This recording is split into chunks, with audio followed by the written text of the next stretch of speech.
करने के लिए हम लोग कुछ विधियों को प्रयोग करते हैं, है ना। और उसका मात्रात्मक विश्लेषण निकालने के लिए, तो मात्रात्मक विश्लेषण निकालने के लिए एक विधि जो कि मोलरता कहलाती है ना। मोलरता में हम लोग कैसे निकालते हैं वो सीखेंगे।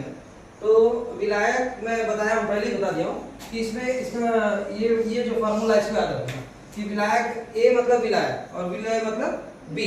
तो ये जो फार्मूला याद रहेगा आपको, तो इसको यहाँ पर हम लोग देखते हैं, कैसे देखते हैं। देखिए m बराबर WB बटा MB 1000 बटा V।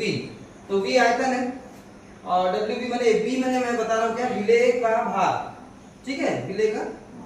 और यहाँ B मैंने विलेय का आणविक द्रव्यमान, ठीक है, अणुभार या अणुभार बोल सकते हैं, विलेय का अणुभार। अब एक सवाल यहाँ पर देखते हैं कैसे बनाते हैं।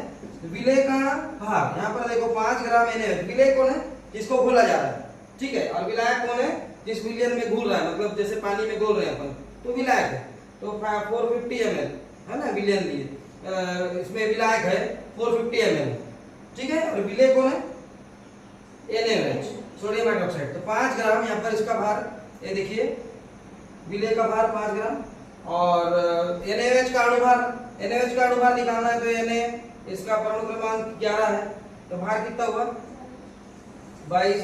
और ऑक्सीजन का 16, 8 है तो 16 और H का हाइड्रोजन का 1 है तो इसको 2 मान लेते हैं।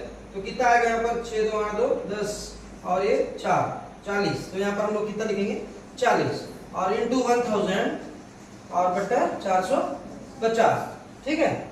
यहाँ तक समझ में आ गया, ठीक। अब यहाँ से अपन 0 0 कैंसिल कर देते हैं, फिर ये 0 से ये 0 कैंसिल कर देते हैं, हो गया।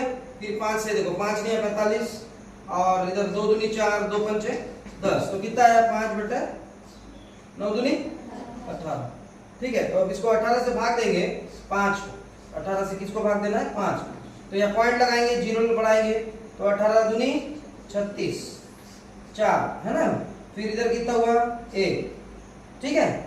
फिर उसके बाद यहाँ 0 बढ़ाएंगे क्योंकि दशमलव के आप 0 बढ़ा सकते हैं, तो 18 सत्ते 126, है ना, ठीक है। इस प्रकार से 2 अंक तक अपन 2 दशमलव के बाद 2 संख्या तक ला सकते हैं। तो यहाँ पर आ गया 0.27 मोल m, ठीक है। तो इस प्रकार से मोलरता निकालते हैं। ऐसे ही अब एक क्वेश्चन में दूंगा आपको, तब आप बना के दिखाना, ठीक है। समझ में आ गया।